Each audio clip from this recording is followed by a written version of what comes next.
Les livraisons d'armes sont massives, l'Occident fait un effort extraordinaire, mais à l'endroit dont je vous parle, Pedro Pavlinka, les armes ne sont pas arrivées.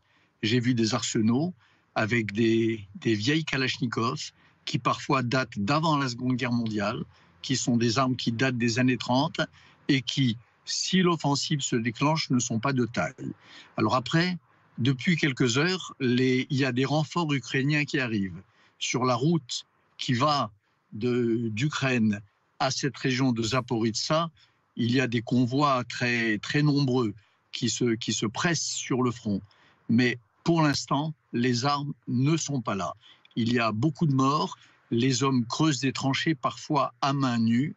J'ai vu des tranchées qui ont été... Vous savez, une tranchée ici en Ukraine, ça peut se creuser en une journée avec le matériel approprié et en 15 jours quand cela se fait à main nue. Et là, à Pedro Pavlinka, ce sont des tranchées qui ont été creusées pour la plupart à main nue.